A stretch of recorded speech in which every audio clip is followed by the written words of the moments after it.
गेल्या 3 दिवसात आपण ज्या ज्या ठिकाणी पॉट ठेवले होते तिथे जाऊन आपण पाणी टाकणार आहोत. दुसरं म्हणजे माझा मित्र शंकर सुतार निसर्ग माझा हा दर आठवड्याला पाण्याचा टँकर मागवतो. त्याने स्वतः लावलेल्या झाडांना पाणी देण्यासाठी थोड्या वेळ आधीच त्याने मला कॉल केला होता, कारण आज पाण्याचा टँकर येणार आहे. म्हणून मी विचार केला की त्याला जॉईन होतो. आम्ही सुरुवात केली आहे पाणी टाकायला. मागे टँकर सुद्धा आलाय. दीप पाणी भरतोय. असं धावत धावत काम करावं लागतं. एक अख्खी बाल्टी भरून पाणी आम्ही एका झाडाला देतोय. चला ही बाजू आम्ही पूर्ण क्लिअर केले. जाऊयात आता पुढे पण काही झाड आहेत. संध्याकाळचं ऊन आहे आणि त्यात आम्ही काम केलंय. तुम्हाला दिसत असेल ही मेहनत आहे आणि ही आत्ता एका दिवसाची माझी मेहनत आहे. पण हा दादा दर आठवड्याला येऊन एवढीच मेहनत करतो. मित्रांनो, झाडांना जगवा. उन्हाळ्याचे दिवस आहे. एखादं झाड असं बघा ज्याला पाण्याची गरज आहे आणि रोज त्या झाडालाच पाणी टाका. भले तुम्ही 10 झाडांना नका टाकू, पण एका झाडाला जगवा. ऑलमोस्ट डन होत आलंय. एवढ्या बाटल्या मी माझ्या आयुष्यात कधीच उचलल्या नव्हत्या. चला हा भाग पण डन झालाय. आता आपण जातोय दुसऱ्या बाजूला. दीपने पण आज खूप काम केलं. चलो फायनली आमचं वर्क डन झालंय आणि मी सध्या ज्या प्लेसवरती आहे इथे अफाट झाड आहेत आणि हे करायला आम्हाला बराच वेळ लागलाय. कितीतरी बालद्या मी उचलल्या आहेत. माझा हात लिटरली सुजलाय. आणि समोर हे जे झाड आहेत या सगळ्या झाडांना आम्ही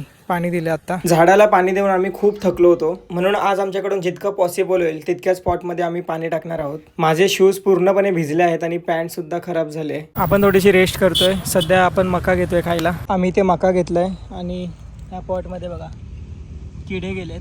हे मी पटापट खाली करतो. सध्या संध्याकाळचे 7:30 होत आहेत. मित्रांनो, दीपसाठी एकदा लाईक ठोकून द्या. खरं तर याला मानलं पाहिजे. हा माझ्यासोबत कंटिन्यू फिरतोय. 4 वाजल्यापासून ते आम्ही 7:30 पर्यंत कंटिन्यू चालतोय, काम करतोय.